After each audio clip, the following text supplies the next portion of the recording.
સાવલીના કનોડા ગામે ધારાસભ્ય કેતન ઇનામદારના હસ્તે હર્ષોલ્લાસભેર ઉજવાયો 80મો સ્વાતંત્રતા દિવસ। વડોદરા જિલ્લાના સાવલી તાલુકાના કનોડા ગામે દેશના 80મા સ્વાતંત્રતા દિવસની દેશભક્તિના માહોલ વચ્ચે ભવ્ય ઉજવણી કરવામાં આવી હતી। કનોડા કેળવણી મંડળ સંચાલિત શ્રી હરસિદ્ધિ વિદ્યાલય ખાતે યોજાયેલા કાર્યક્રમમાં સાવલી વિધાનસભા મત વિસ્તારના ધારાસભ્ય કેતન ઇનામદારના હસ્તે રાષ્ટ્રધ્વજ ફરકાવવામાં આવ્યો હતો।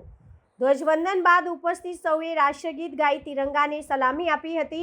સમગ્ર શાળા પરિસર ભારત માતા કી જય, વંદે માતરમ અને જય હિન્દના જયઘોષથી ગુંજી ઉઠ્યું હતું।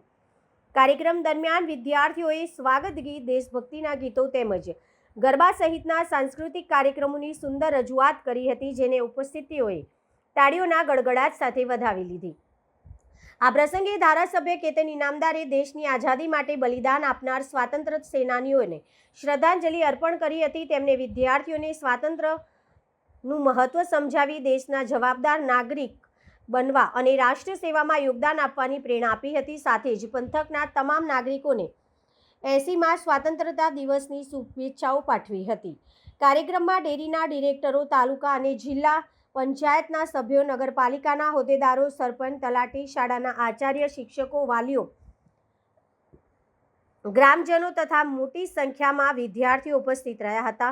સમગ્ર કાર્યક્રમ દેશપ્રેમ અને રાષ્ટ્રીય ગૌરવની ભાવનાથી ઓતપ્રોત રહ્યો હતો।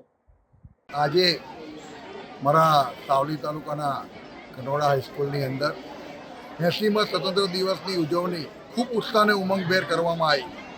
શાળાની અંદર જ્યારે સ્વતંત્ર દિવસની ઉજવણી કરવામાં આવતી ત્યારે ખરેખર દરેક વ્યક્તિ દેશદાસ સાથે જોડાયેલો હતો। અને આજના પ્રસંગે હું એટલું કહીશ કે 140 કરોડની જનતા જે આજે આઝાદ ભારતની અંદર સ્વતંત્ર રીતે જીવી રહી છે, એ ખરેખર 80 વર્ષ પહેલાંના લોકોનું એ બલિદાન છે। કેટલાય શહીદો, જેને શહીદી વોરી, કેટલાય આપણે યુગ પુરુષો જોયા કે જેમને પોતે પોતાનો કોઈ સ્વાર્થ વગર આ દેશને માત્ર આઝાદ કરાવવા માટે એનું બલિદાન આપ્યું છે।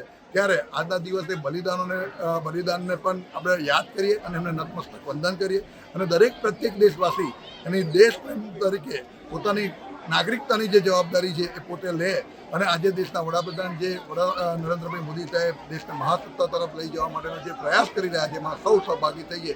ફરી એક વખત કનોડામાં તમામ આગેવાનો ઉપસ્થિત રહ્યા, બાળકો, શાળાના શિક્ષકગણ તમામે ઉત્સાહભેર આજે ઉજવણી કરી છે બદલ હૃદયથી એમને હું અભિનંદન આપું છું અને તમામ દેશવાસીઓને 80મા સ્વતંત્ર દિવસની ખૂબ ખૂબ શુભકામનાઓ આપું છું।